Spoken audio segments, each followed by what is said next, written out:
હાય, good morning guys, જય માતાજી. જો આજે કેટલા વાગે છે?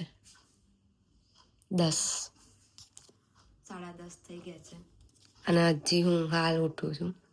હું રોજ રાત્રે ઊંઘો ને ત્યારે 7, 7:30 એલાર્મ મૂકું છું, પણ ડેલી ખબર નહીં રોજ 9, 10 તો મારે વાગી જ જાય છે. તો કહીશ હવે હું ફ્રેશ થવા જાઉં, મળીએ ફ્રેશ થઈને.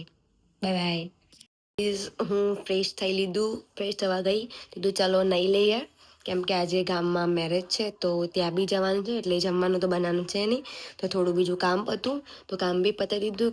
જમવા જવાનું તો બહાર, જમવાનું બનાવવાનું હતું નહીં તો કામ પતાવી દીધું. અને ચા તો પીતી નથી, ઉઠી હતી 10:30 અને અત્યારે ફ્રેશ થતા એટલે મેં કામ બી પતાવી દીધું. અને બધાને એવું હોય કે પોતાના પિયરમાં શાંતિથી સૂઈ જવા મળે, પણ મારે ઊંધું છે.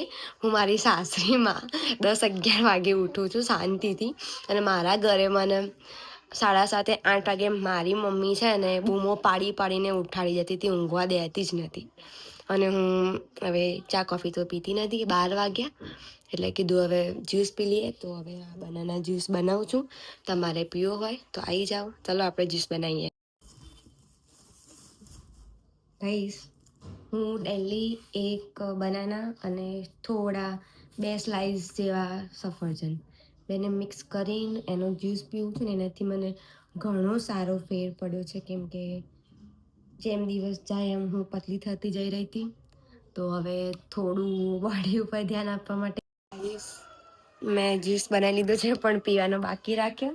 પહેલાં કપડાં ચેન્જ કરી દીધા, હવે હું જ્યુસ પી લઈ. તમારે પીવું હોય તો આવી જાઓ.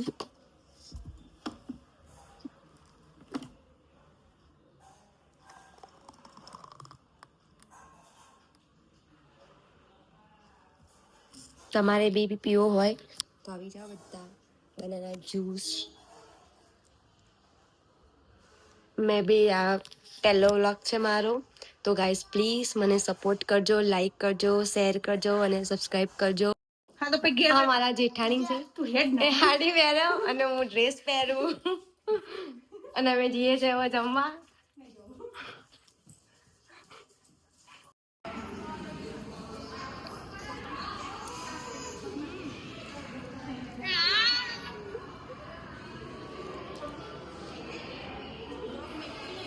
હેલો ગાઈઝ, અમે બંને જઈએ છીએ સલોનમાં.